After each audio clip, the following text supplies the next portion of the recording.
wow. I feel so special. You should. You should. I've really been, and I mean, we'll get into this in a second once we get started, but I have been inspired by your journey since I learned what you did when you walked away from the world of work all those years ago. And yeah, I really wanted to make you a guest, and the inaugural guest. Why not? I mean, it's our Thank 20-year you. reunion year. Let's just get all nostalgic. Right. Not to age us or date us or anything, but I mean, we still look good. So it's fine. I think so. Yeah, I'm not ashamed. I wear my gray hair with pride. All right, so we can go ahead and get started. I don't want to take too much time, and I want to really get down to the real questions. So, Okay. like I said, you're our first guest, Christen. How do you feel being the first guest? Just recap that for us, for the audience. I'm really excited. Being the inaugural guest is a big deal. So It is. I'm excited and can't wait to see, the journey that this podcast takes. Oh, awesome. Well, we hope that you'll follow along for many, many more episodes to come, and hopefully people will learn more about you and seek you out, and it'll be a great relationship that we formed. For sure. All right. So let's get started. I'm going to introduce you. For everyone listening, welcome to the inaugural episode 1 of the Detroit Hustle podcast. I'm your host, Melinda B. Powers, and I'm going to be talking to some of my favorite Detroit friends. Some are family, some are classmates, some are people that I've met along my journey in life, but they're all doing dynamic things. And I just really have the heart to highlight what they're doing because unfortunately, Detroit doesn't have such a great reputation in the media and in the minds of people, especially people who've never been there. So I really want to help change that narrative and create a more positive view of Detroit and Detroiters in the world. So, it seems like a big feat, but I'm going to do my best to make my contribution and hopefully create a ripple effect in that. So in saying that, I want you to just tell me how you got started, where you're from, and just kind of introduce the audience to Christen. All right. Well, my name is Christen Rochon, born and raised on the west side of Detroit. There's the old Tiger Stadium, Martin Luther King all day. All right. I'm a proud graduate of Cass Tech High School, Michigan State University. Yeah. And just a little background on me, I started a career in advertising, broadcast marketing, fresh out of college, working for what's known as iHeartMedia, now working for WJLB in marketing and sales.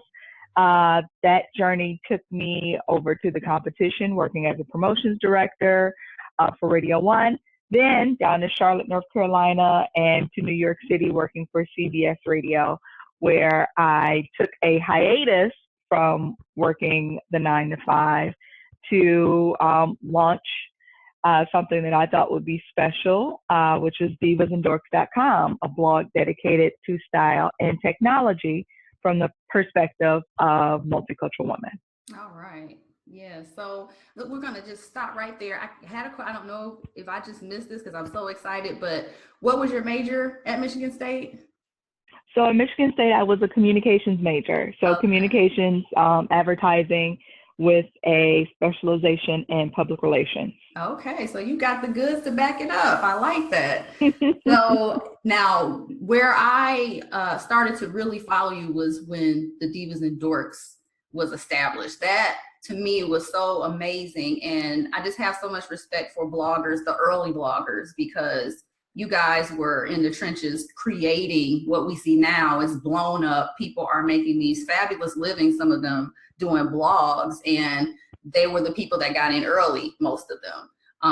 I think now people have kind of learned the formula a little bit more, so it's a little bit easier, but for you guys that were doing it, in the very beginning, in those baby stages, I really, my hat's off to you. I was trying to do it then, but I didn't have the patience to build the audience, so I didn't stick with it. But I really respect you for blazing that trail. But what I wanted to ask you is, you said that you thought that it was special. What was so important about that intersection between fashion and technology for you? Well, it's really unique as far as like my journey, because I never wanted to be like in the forefront of the blogger sphere, or having a blog like that. I simply wanted to see the type of content that I thought was cool. I loved fashion, but I also loved technology, and loved hearing news about consumer electronics, and the trends as far as mobile technologies. And I just always thought, well, if I could get a little bit of fashion or style news mixed with a little bit of my technology news or social media news all in one place, that would be the bomb for me. Because Right. when I was working in corporate, I was spending hours on hours every morning looking at like some of the top style and fashion websites, and then looking at some of the top technology websites. And for me, it was really just like, if I can get this content curated on one website, that I wouldn't have to worry about spending countless hours searching the web. Right. So that's really where Divas and Dorks was developed. It was just from noticing that there was no website that really kind of merged the two content. And I just decided, well, I'll just do it myself. And, years later, it's kind of morphed into a community of its own. And apparently there were other women like me looking for the same type of content. Right, right. I mean, what I love as a fan of the site is whenever you're working with the different vehicles, like the new vehicles coming out, I love to see that. That just gets me so excited. I mean, coming from the Motor City, obviously, I have a Ford family that worked in the plant for generations, and then my dad's a mechanic on top of that. I love cars. So I love to see you add that kind of feminine touch, but not in the way like, oh, this car is so cute, but like you really know about cars. And that's so cool to me, that it's not done in a, in a ditzy way, or like a, oh, I'm just a girl that likes cars. You're just a girl that likes cars, but it's, your stuff. So I really respect. Thank you. And that representation, I think that's super important, especially now. I just watched this documentary about Barbie and how they changed the body shapes a couple of years ago. Like, I must have missed that in the news, but it was a really big deal. And it's that same thing, just that representation for women. I mean, we've come a long way. We still got a long way to go, but it's women like you and the women at Mattel, that you're those trailblazers, and you're those groundbreaking people that are presenting this new image of women that a lot of us can relate to. I mean, us as women know, that we like this and we like these things, but it's somehow the world didn't get the memo. So kudos to you for putting that forth, because I think it's really needed. It's still a big gap. So, you've done your contribution, and we thank you for it. Yay! Thank you. Thank you. No, honestly, I just feel like I'm just a representative for women and girls like me that, whether you like style, whether you like technology, whether you like cars, like you like these things, and technically you don't have to have all that extra jargon or all the extra fat that you're not going to pay attention to. Like, you want to get to the nitty gritty of it. As far as cars, is it nice? Will it make me feel nice? Will it improve my life? What type of technology is in there that I'll actually use? And I kind of try to stick to that narrative of how you can use it, how it can help improve your life, and if you look good while using it. And chances are, those are the things that most women want to know about when it comes to vehicles, or even technology for that matter. Yeah, I agree. I think you hit the nail on the head with that. And so did you accomplish up to this point what you hope to accomplish with Divas and Dorks, or are there still some other things that you haven't yet tapped into?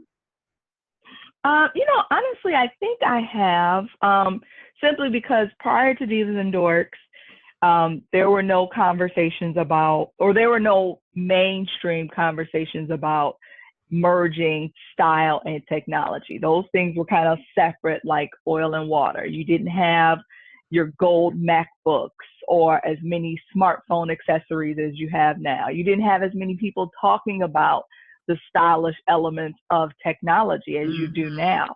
I think I helped contribute to that conversation and bring that conversation to the forefront. I think also in terms of talking about women in STEM. I think, prior to, having these conversations and promoting some of the brands and partners like Black Girls Code and a lot of these coding workshops and programs, I don't think that those conversations would be as big and as widespread today, as if I wasn't a part of that dynamic so early on. So Right. in regards to kind of making, stylish geeks or, chic geeks, Oh, I like mainstream. that. Yeah, I think that, we were all, I feel the thing about Divas and Dorks is I always say every woman has something that they could be a little diva about and something they could be a little dorky about. And I think that it's just celebrating the duality of women and just, bringing to the forefront that we're so multifaceted now more than ever is something that, I hope to say that Divas and Dorks had a part in changing that narrative. Definitely, definitely. I mean, just as you were talking about the different evolutions in the fashion of technology, I mean, I am a rose gold fanatic. Thank you to whoever said we need to have rose gold electronics because I am a fiend. I am everything rose gold, and all of my products reflect that. But that's that fashion side. Like, Hmm. are cool, but it's not as cool if it doesn't look that good. So Right. that Listen, I used to have what's that? back when Blackberries were the thing, Ah, I literally searched high and low and found a distributor in China that had cases mm-hmm. and transformed my Blackberry case into a gold Blackberry. This was Ooh, before you had gold iPhones. This is before any of this was a notion. right. And I even brought that, like when I lived in New York, I had several friends that were like, oh my gosh, I need you to do that to my phone. So I, Mm, was able to transform their Blackberries into gold Blackberries and purple Blackberries and all this stuff. And I think that, mainstream manufacturers caught wind that no, women want technology that reflects their style. mm-hmm. And I think that those are the conversations that kind of ignited, the rose gold MacBooks and the rose gold Yeah. iPhones of today. Mm-hmm. You're right. I mean, that is so funny because I mean, I remember having a BlackBerry. I didn't have anything special on it. I had the little World Edition. I got it because it was like the most unique one at the time, but I didn't even know I could have done that then. So you're a bit of an Hmm. innovator. I didn't know. I mean, I knew you had to be to have come up with the idea, but you were just doing it in life. So that speaks a lot to just how your mind works. And I'm just really excited to see what else you come up with because there's so much landscape there for you to tap into. So what's next? What's next for Divas and Dorks and what's next for you? Well, I have, a few different things, a few different projects on the horizon. One that I'm most proud about is um, creating a platform which is entitled Graffiti Park Studios. And Oh. essentially, Graffiti Park Studios is it's a platform for creatives of all ages to learn how to start that podcast, learn how to start that blog, learn the intricate details behind producing either audio producing or video production. And what I found since working in radio and then, further along in my career working in television, as well as working in the digital spaces, there's no, I guess, classroom for young creatives to learn how to monetize and create a business out of those creative platforms that you see today. Mm, And I really wanted to utilize a platform to help educate and help put people in place where, they can use their creativity and be able to monetize it and be able to build businesses without, reaching some of the roadblocks that I had to endure, along my journey. right, right. That's really exciting. I'm seeing a lot more of that too, where I've seen it from our generation a lot, where we are transforming our experiences and our know-how into kind of like laboratories so that we can help other people develop those same things. So I have a connection. She is working on doing that for people who want to create products. So she's all about, she actually created a product at one point and manufactured it, but now she wants to help other inventors. So she's creating a space to do that as well. We hope to get her on the podcast at some point too, so she can talk about that. But I'm seeing a lot more of that happening. So that's really cool. And then, so you mentioned you've worked in radio, television, and in the digital space. Is any one of them your favorite by any chance? And if so, which? I don't have a favorite, believe it or not. I'm just a sponge. So all my life, I've always wanted to work in advertising, marketing, media. And, luckily, upon graduating from college, my first experience in the real world was working for a radio station and then, working for other stations.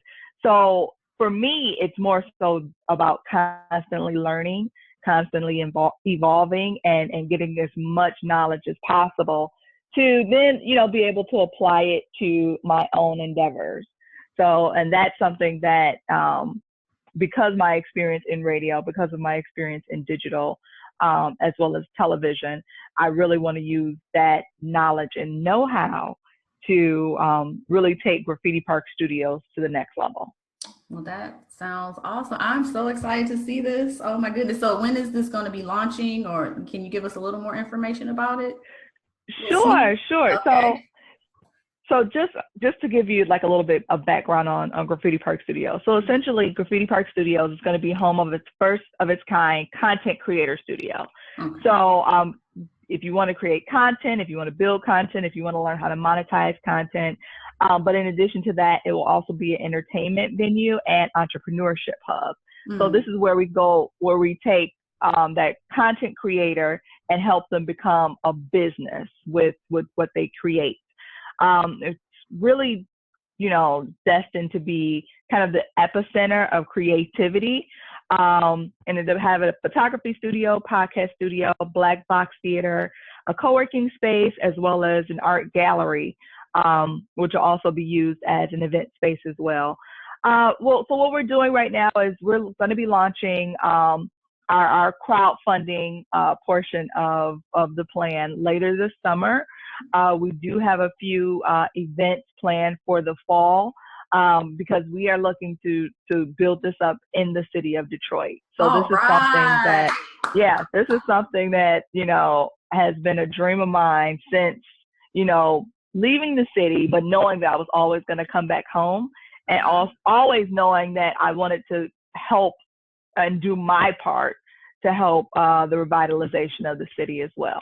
Okay. So you can definitely check it out, graffitiparkstudios.com. Sign up for the newsletter. We'll be releasing information about some of our upcoming events as well. And you can find us on Instagram, Graffiti Park Studios, as well as Twitter.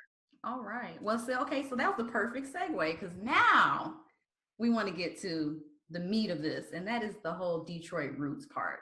So we want to talk to you about your connection. I love that you always knew you were going to bring your talents back to the D. For all those listening for the first time, if you're not from Detroit, that's what we call it, the D.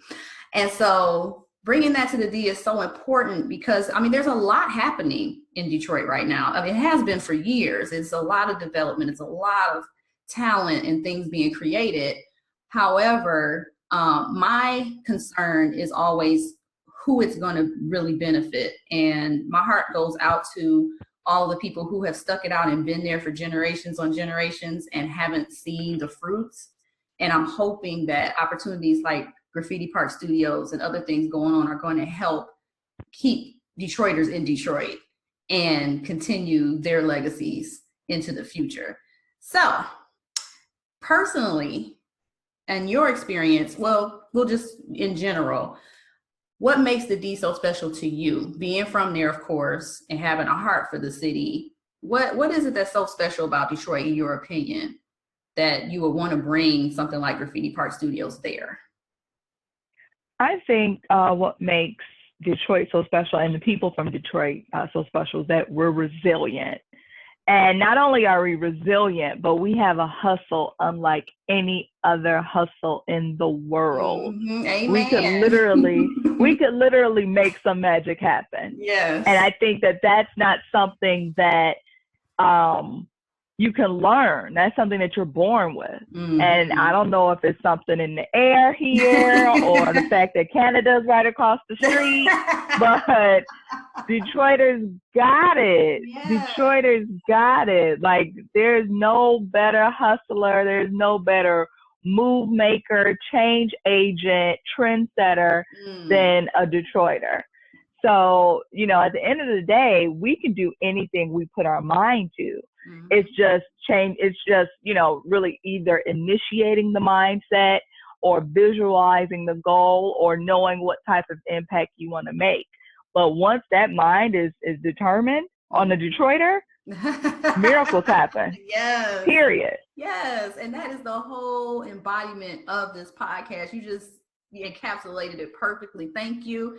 And so I want to ask you too, I want to give you an opportunity. Let me phrase it that way. From your earliest memories to the most impactful things that have happened to you, who are the people or the places or the experiences that you want to acknowledge in contributing to what's made you, what's giving you that hustle and resilience? Like, are there any particular experiences or places, I don't know, teachers, anything like that you want to acknowledge that are just made that real impact on you personally, Christen? You know, I would probably say, first and foremost, you don't really realize how special Detroit is until you live away from Detroit or move away and come back. And you realize, like, we had Belle Isle, we had, I mean, just the fact that we're right along the Detroit River. Canada is right across the river. There's so many just special places in Detroit, and, you know, visiting those places and creating memories with either families or friends are truly impactful. Right. So one of the biggest things that I do remember, which kind of, you could say, kickstarted my love of cars, is trying to learn how to drive a stick shift in a old Ford Explorer near the old Michigan train station, right on Michigan Avenue. So trying to learn. Now I'm like 16 years old.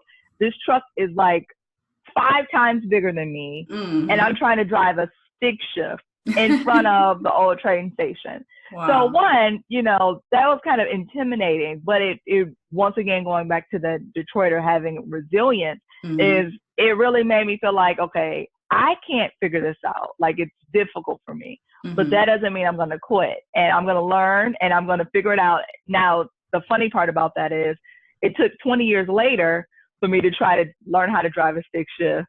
Instead, it was like in a Ford Fiesta in like a parking lot.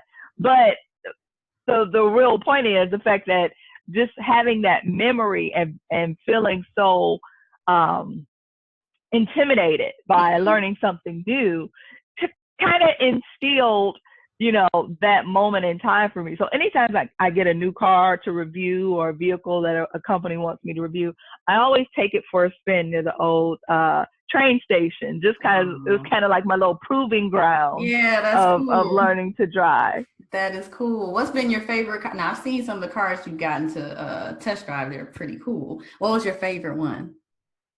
Oh, that's so hard. That is a very, because they all have, believe it or not, they all have like kind of special places in my heart. I think most recently, I was able to drive it was an Infiniti Q50, I think. QX50. Okay. And it was the prettiest little coupe you've ever seen in your life. And not only was it pretty, but the car drove. Like, this was one of those cars that commands the road. Like, you don't drive this car timid. This car is as gorgeous as it is. It definitely turned heads. But I think just everything from like the linear lines, from the design to even the technology on the inside, and even just the engine power. It was one of those coupes that I was kind of looking at my own car a little sideways when I had Okay, to let that one go. wait a minute. I have to stop you there. Because, see, I do follow you. So I think I know what kind of car you have, ma'am. Can you share what kind of car you drive? I know you put it on social media, so it's out there. And you're comparing this Infiniti to so I will say this. I will say it out loud. The Infiniti Q60, it was a red Sport. Mm-hmm. That car made me look at my own car, which is a Porsche Panamera, a little sideways. Wow. Because that Infiniti was a just absolute brilliant car to drive. Wow. You heard it here, folks. You heard it here. Check out both, but check out that Infiniti. It sounds pretty awesome. Give it a test drive. It's on divasdrivingheels.com in case you're interested in more information. Say that again, because I think I was saying it's on divasdrivingheels.com in case you guys are interested in more information on my drive. Divasdrivingheels.com. Yes, we do, and it is not always comfortable, but we make it look good. Right, we make it work. We work it out. Okay, so all right, so the car thing. I'll let you know. I'm just all into that. So let me refocus.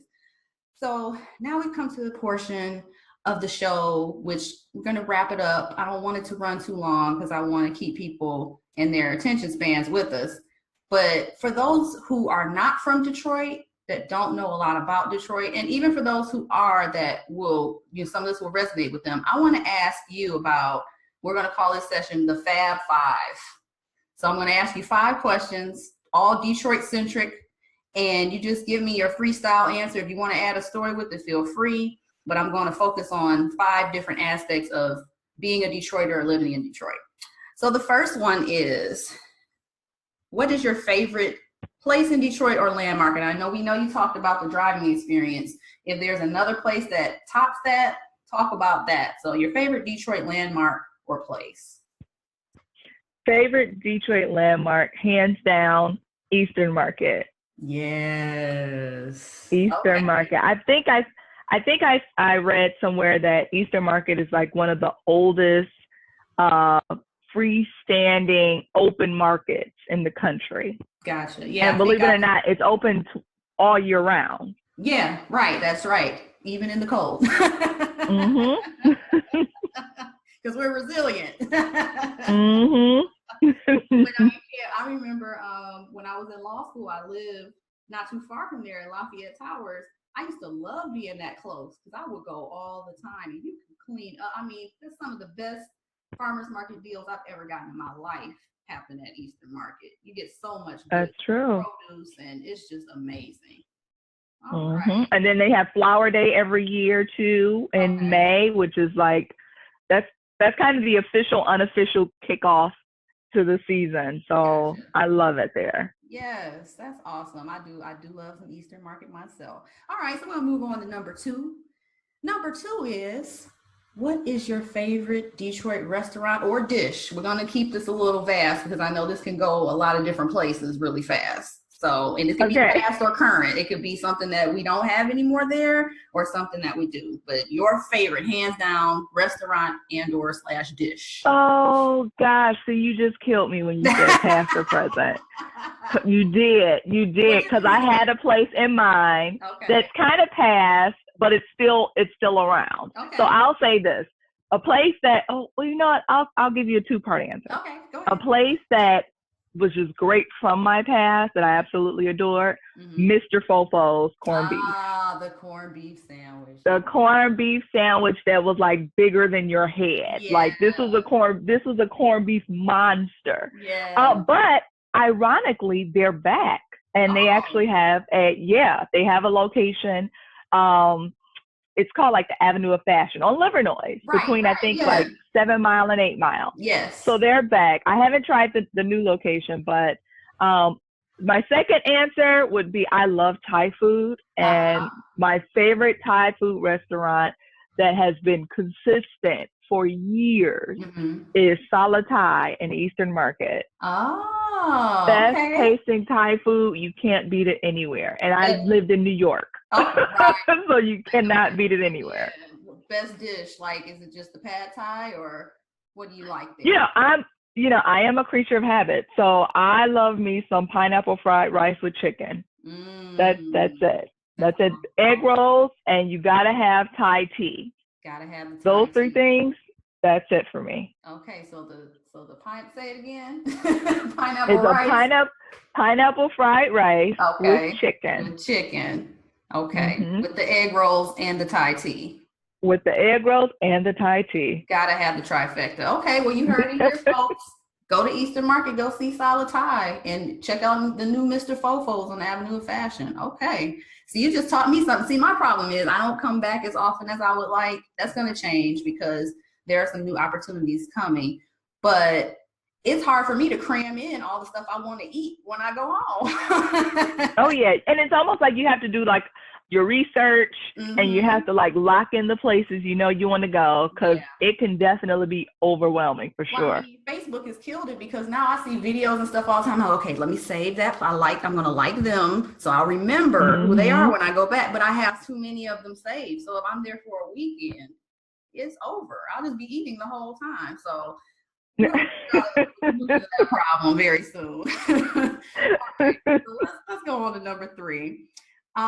What is your favorite downtown event? My favorite downtown event. So that's a hard one, because I think I love how downtown transforms so differently, like for different events. So you'll have your auto show crowd, or you'll have your fireworks crowd, or even the Thanksgiving Day parade has a different crowd. I would probably say my favorite. I don't think it no longer takes place at Hart Plaza. So I don't know if this counts, but my favorite was always the African World Festival Yes, that took in place August. at Hart Plaza. It was always in August. I remember that. Yes, that was the Yes, grandmother of all festivals. that was. And it's so funny because for a while, before moving away, I lived downtown, and I think they would have like the hoedown, the country festival, like a few weeks before it or whatever. And to see the transition of the different people that would be downtown for the hoedown versus the African World Festival was always just mind blowing to me. Yes. Yeah, it was very much so. Yeah. I think now though the African World Festival takes place at the Charles H. Wright Museum. Really? Yeah, so I don't think it takes place in Hart Plaza anymore. But that was one of my favorite memories, because you could literally just like people watch and be entertained and buy some unique items, and it was really always a great time for me. Definitely. And you'd always see people always. Always. Yeah, that brings back a lot of memories too. So okay, number 4, your favorite Detroit sports team. Oh, that's so I'm a fan of the Bad Boys. Yes. I'm a fan of the back in the day Detroit Pistons that played and was like rough on the court, and that was my favorite sports team. Okay. I'm not going to comment on the sports teams of today. And I'm just going to leave it at that. Periods, it's some lulls in the legacy, but they'll be back. They'll be back. Right. Detroiters are resilient. I'm just going to hold on to that faith. Right. We have to. Yeah, like I will say, I love the Pistons also. And I was fortunate enough to be living there when they had their championship. That was at 2004. And like I said, I lived in Lafayette Towers. So when I was trying to drive home the night they won, I was in traffic for quite a long time, but it was great. I got to walk to the parade however many days later, and that was really fabulous to be in the thick of all of that at that time. So yeah, I'm with you. I don't think I'm ever going to tell my favorite just because I can do that as the host, but yes, the Pistons have a special place in my heart. When we get the video going, you'll see I have a Detroit Tigers hat in the background too. So just shout out to all the Detroit teams from the host, but Christen likes the Bad Boys. Just know that. All right. And then last but not least, you shared some different memories, and I hope we haven't tapped you out on your absolute favorites, but if you do have just a favorite Detroit memory, and it doesn't have to be something that happened to you per se.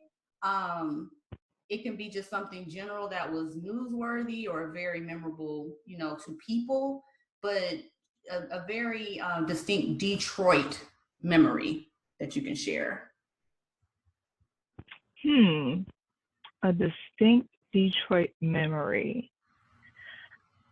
I don't know if it is, an amazing memory. It is kind of personal for me, okay. But I think that other people may also just have these memories and experiences and enjoyed them as well. Is around Christmas time, how Detroit has like the Christmas lights going up and down Woodward and up and down Jefferson. And I just remember as a child just thinking just how magical Detroit is, because just the decorations and, with the snow, and it really does transform into a winter wonderland around Christmas time in Detroit. Now, a few days later, you're probably over it because it's cold and the snow that's white turns black and it's icy.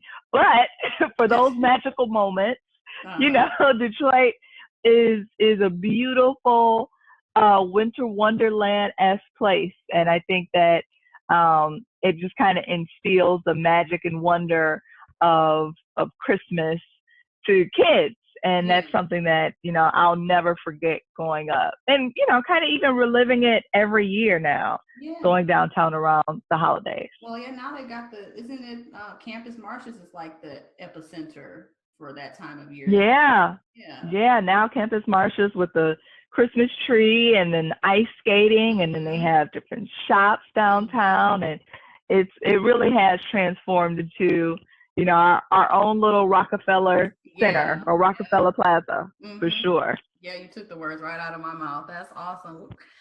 I am so delighted. This has been such a wonderful conversation. I really hope that the listeners have learned some things about you, about your brand, and also about what makes Detroit so freaking special, because Detroiters know it, but not everyone else does. And I'm on that mission. I'm going to spread the word. I'm a Detroit evangelist right now. And I thank you so much for being our very first guest. This has been very, very special to me. It's been in my brain for months, and I'm just excited to finally get this out and to start, really making some moves on this. And hopefully maybe we can follow up with you in the future once Graffiti Park Studios gets up and running, and you can come in and pop in and give us some updates. We really love that. Absolutely. I'm looking forward to it. And thank you so much for being a Detroit evangelist. We need more people like you. Yeah, definitely. And I haven't been the best one over the years, but with age and time, you realize what's really important. And I cannot deny the foundation that Detroit formed in me. Like you said, that resilience, that hustle, just it really made me who I am, and I can't turn my back on that, and I have to honor it and celebrate it and acknowledge it. So thank you so much for helping me express that without me just droning on and on talking. I think that's so boring. So we want to keep this lively and bring other perspectives to the table, but yours has been awesome, and thank you so much. Thank you. Awesome. So we will talk to you soon, everybody. Thank you for listening. We'll be coming back to you next week with another installment of the Detroit Hustle podcast. Follow us on Facebook and follow us on Instagram, the Detroit Hustle. All right. Next time, y'all.